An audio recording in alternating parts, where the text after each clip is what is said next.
wisdom, prudentia, justice, justitia, temperance, temperantia, courage. fortitudo. Applying ancient philosophy to modern life, this is the Sunday Stoic.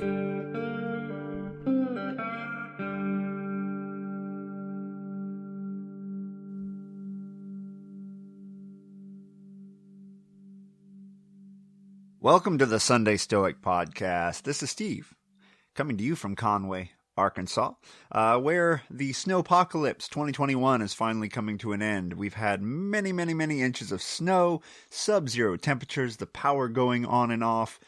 It's been quite an interesting week as the polar vortex has come way south and given us record low temperatures and more snow than most people around here have ever seen in their lives. Having lived in Canada and Ohio, I'm not unfamiliar with this amount of snowfall, but I do know that the infrastructure down here is not built to handle it. Pipes are freezing, roads are unplowed, and schools are shut down.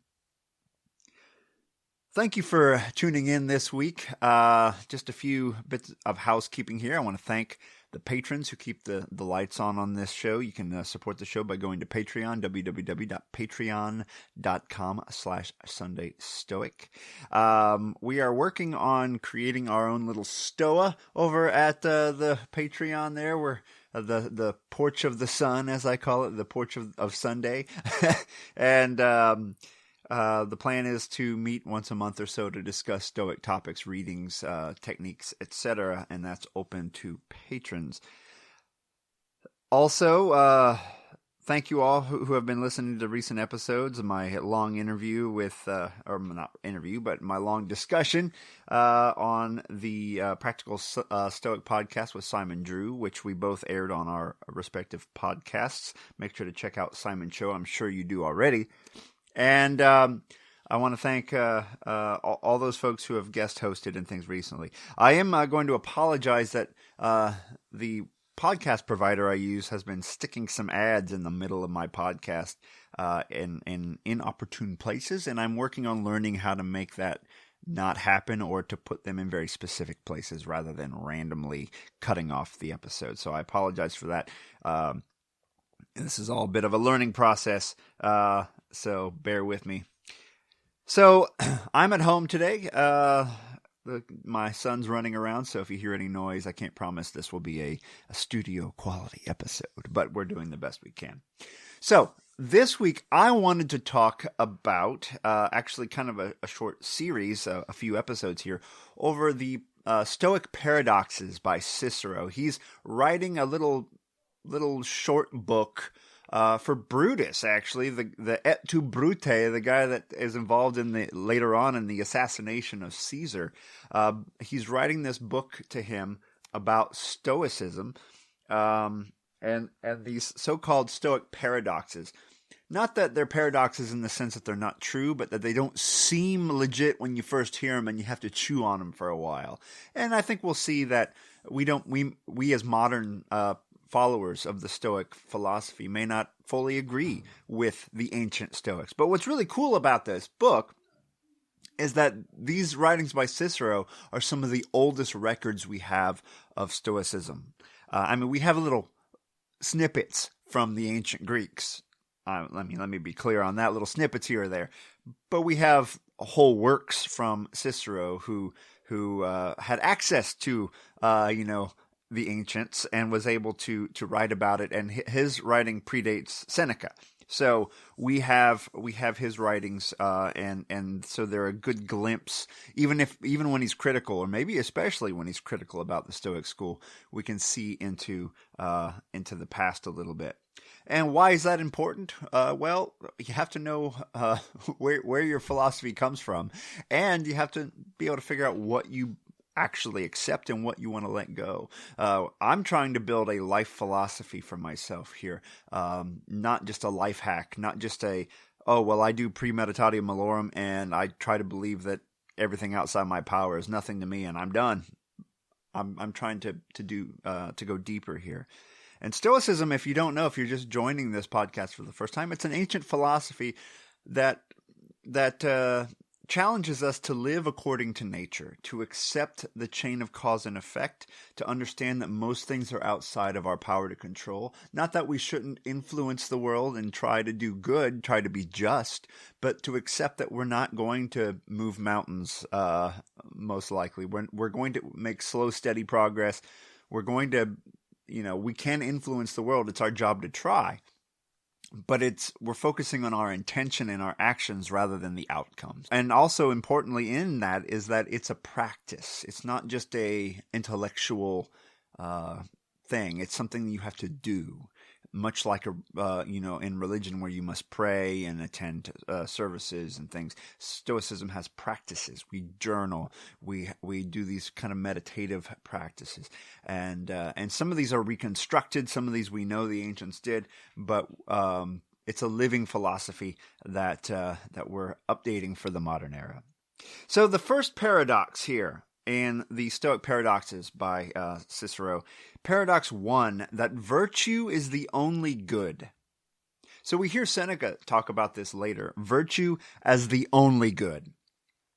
And before we even go down this road, let me talk about my gut reaction to that statement. I've talked about this in the past, but my son, to me, it's hard for me not to say he is a good, or my wife, right? People that I love that are close to me. But we have to remember that we're talking about like a different category here. We're talking about when we love someone, they are very important to us. But from a Stoic perspective, the only good from the philosophical standpoint is how we fulfill our duties to the roles we have with those individuals. What I mean by that is, am I a loving father? Then I'm doing my job. I'm expressing my love for my son. Am I taking care of him? Am I doing the things I should be doing? Am I teaching him to read? Am I playing with him? My interactions with him are where the good lies. My will and my actions, my attempts to be the best father I can be for him are where the good truly lies, because he is his own person. He could grow up to be the greatest person ever. He could grow up to be in jail or whatever. I don't know. I can't control that. That is out of my power. So my good is that Venn diagram interaction where he and I overlap. That's where my good is when it comes to my son, where our diagrams overlap. There's a whole lot of his life that is completely out of my power. So I need to focus on things that are wholly in my power, and that's where the good lies. So Cicero, let me remind you, is not a Stoic, but he does like some of the Stoic viewpoints. So he's more of a follower of Aristotle. Maybe he's a bit of an eclectic where he has little bits of other philosophies kind of globbed onto his philosophy. And that's fine. I'm probably that way too in some ways. But he says he himself holds this view that virtue is the only good, even though it's reported to be the Stoic position. He says, by Hercules, which, by the way, I want to make that one of my things. By Hercules, let's get this done, right? By Hercules, I never was one who reckoned among good and desirable things, treasures, magnificent mansions, interest, power, or those pleasures to which mankind are most chiefly addicted. For I have observed that those to whom these things abound still desire them most. For the thirst of cupidity is never filled or satiated. They are tormented not only with the lust of increasing, but with the fear of losing what they have. Now, this is also echoed in Seneca a lot, and I think probably in Epictetus as well.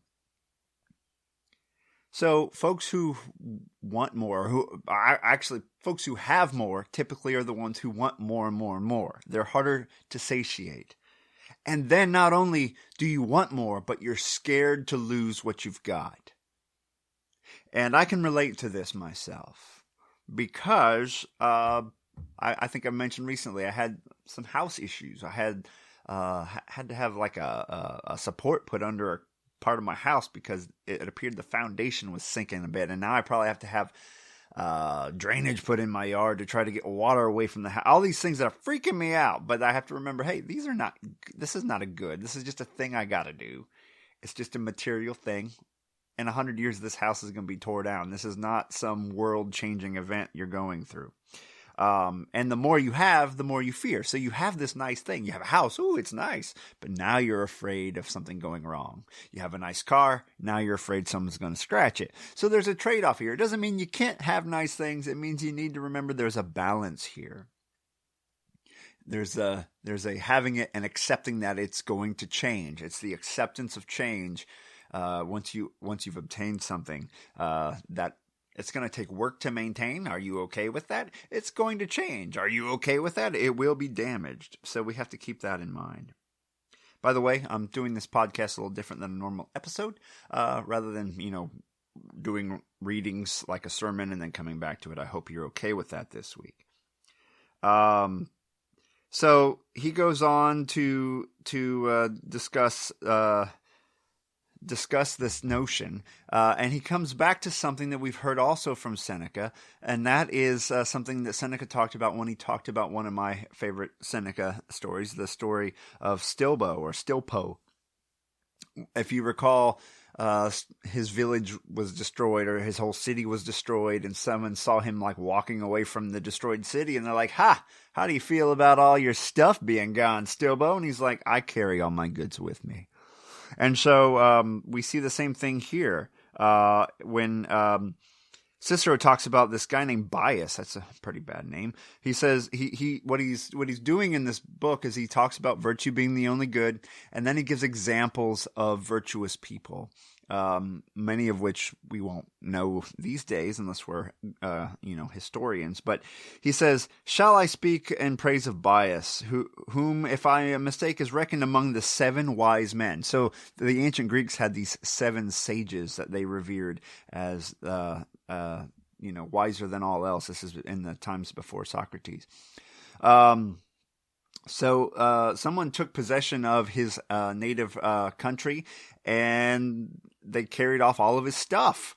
And they said, "Hey, are you doing okay?" And he says, "Why do you ask that? I carry with me all of my possessions. I carry all the possessions that I have with me." And what he means by that is all that we really have, all that we have is virtue. Or to put it more broadly, all we have is our character.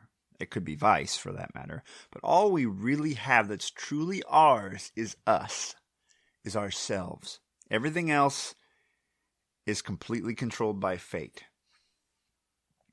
And it can be taken away. And it will change. And even we know ourselves, our minds can change too. Let's not go down that road just yet. But everything you have that's truly yours, you carry with you. Everything else, like your home, your car, everything else, you should regard more as like a plaything that will wear out and go away. It's a toy. It's for you to show your virtue as you engage with it. But it's something that's not yours. It's going to go off to somebody else or fall apart. And that's how we should regard external things. So then what is good? If, your home, your wealth, if all those things are not a good, what is good? Cicero says, whatever is done uprightly, honestly, and virtuously is truly said to be done well. And whatever is upright, honest, and agreeable to virtue, that alone, I think, is a good thing. So things that are upright, so honest, honorable.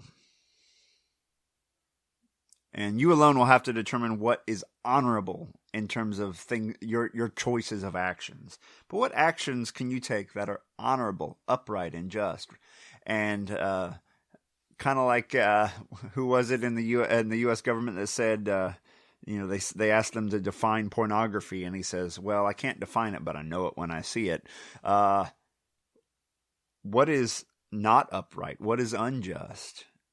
You should be able to recognize that when you're about to do something like, oh, I was going to spread gossip about so-and-so at work, or I was about to, steal these pens from the office supply drawer, or whatever, little things or big things. Is it upright? Is it just? Is it honest? Is it honorable? Are you living honorably? That's a word we don't often use that much in civilian life, perhaps. But are you living honorably?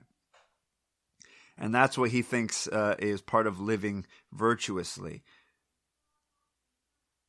And once again, he goes on to discuss great heroes from Roman and Greek history, saying, what inspired these people to live this way? Would you rather be someone sitting in a castle on top of gold, or would you rather be someone who defends a bridge from the enemy all by themselves with one sword? And what is it that compels someone to risk their life, to put their life on the line like that? It's because they are honorable, upright, and know what the right thing to do is. It's not a love of wealth, it's a love of virtue. Now, they use a lot of military references here, but can you think of other examples like civil rights leaders, or just people who do the right thing every day, even though there's no reward in it for them?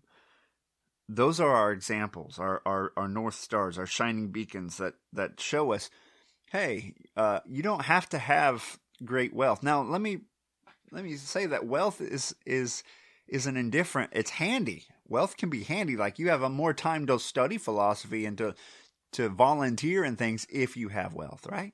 But without it, you can still be a good person. And so we need to keep in mind that examples of virtue come from everywhere, all walks of life, not just famous military people or least of all politicians, right? So let's figure out who these folks are that we can look to as an example. Where is the virtue in your life? Who can you look to? And then he says that there are those who deem pleasure as the highest good. I think he's talking about Epicureans here. And he says that, and that's that's how most people see things. Pleasure is the good. Hey, I bought this new thing. Ooh, I subscribed to this new service. Ooh, I went out to eat and had this fancy meal. We're often chasing pleasure. And he says that's not really the mark of a person. That's the mark of an animal. Even a cow chases pleasure. What is it that makes humans unique? Well, according to the ancients, that's wisdom and virtue. Those things that separate us from the animals, our ability to reason, our ability to practice virtue, and so we should focus on that thing more than the rest. If you're just chasing pleasure all the time, you're no different than a goat trying to hop over a fence to get to greener grass on the other side, pursuing pleasure at all costs. And we need to keep that in mind as we attempt to live a more just life, a more stoic life, a more virtuous life. So virtue is the only good. That sounds like a paradox, because sandwiches are good, my car is good. These are words that have different meaning in the the parlance of philosophy, in the vocabulary of philosophy. The good here, we know that you can have wealth, that you can have a long life, that you can have a great kid, you can have all kinds of wonderful things and be a complete piece of crap human being. You can be unjust. You can use other people. You can lie. You can cheat, steal. You can be,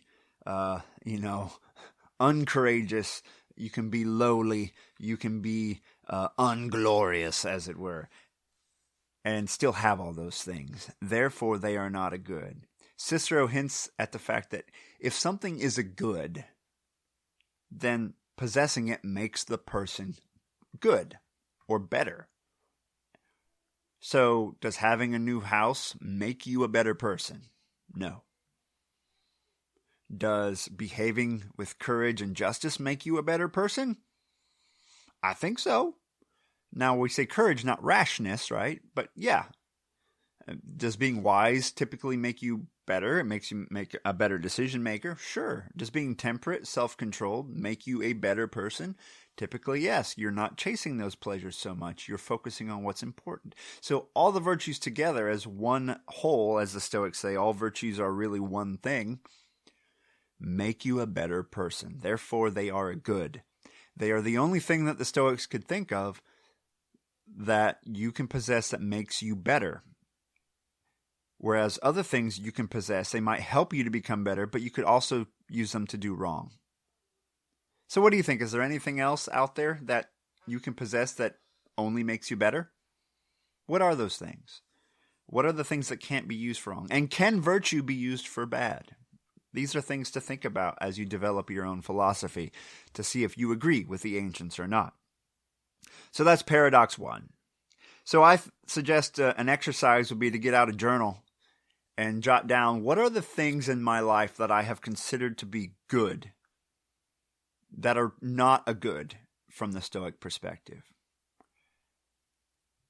That doesn't mean they're bad, right? Let me make that clear. That doesn't mean they're bad, but they're not a good from the standpoint of cultivating character.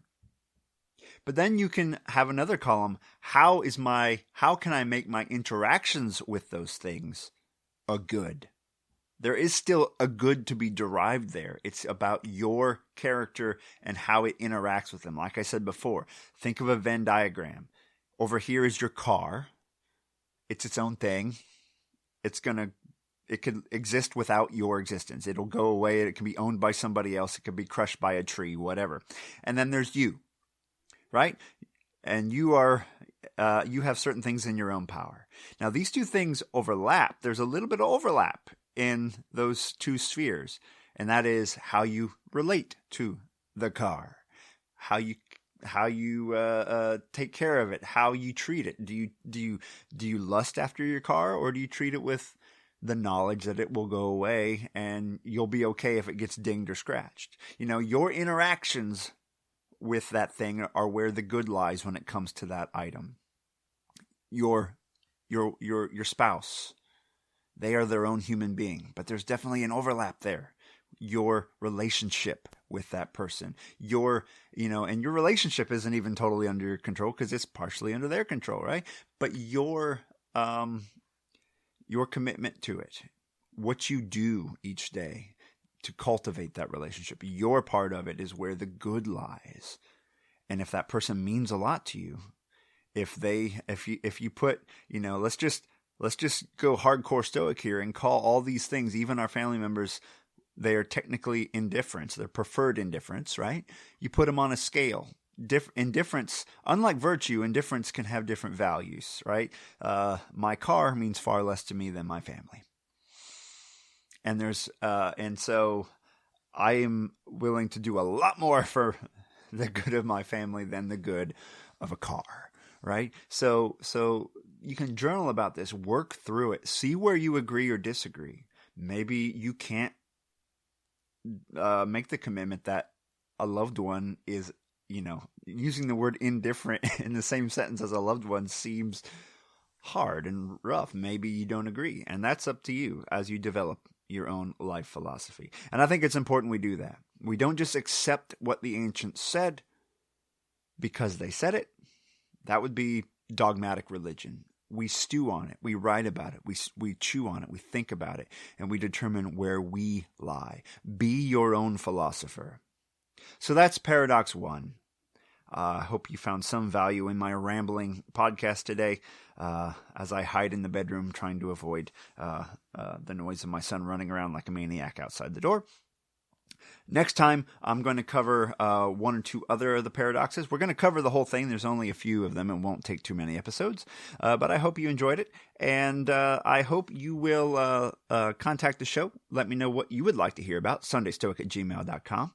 You can also support me on Patreon. If you do that, you'll get ad-free episodes and be able to chat with me from time to time and other patrons as well. And I even have the Sunday Stoic Challenge coin and things like that you can get as a reward for joining at certain levels. So you can check that out on Patreon. Otherwise, let me know what you think. And by the way, this is your last chance. I have a a ring, a size 10 ring that has the hand gripping the fist, the symbol of stoicism, of knowledge that Zeno used, and it has Latin sayings that relate to stoicism. It says, "Remember your principles and action, not words," in Latin. It's a cool reminder if you want to have it on your hand. And if you email me, either write or do a recording telling me where you're listening from and your favorite Stoic practices, and I will pick a winner randomly to send that ring to here in a week or so. So just send that to sundaystoic@gmail.com. So until next time, thank you for tuning in. Seize the day. Carpe diem. Thank you for listening to The Sunday Stoic. If you enjoyed the show, please subscribe, rate, and review The Sunday Stoic on iTunes. Become a member of the Sunday Stoic team, earn rewards, and be an integral part of the show by becoming a patron at www.patreon.com/SundayStoic. Contact the show by emailing sundaystoic@gmail.com. To find out more, visit www.sundaystoicpodcast.com. And as Steve always says, carpe diem.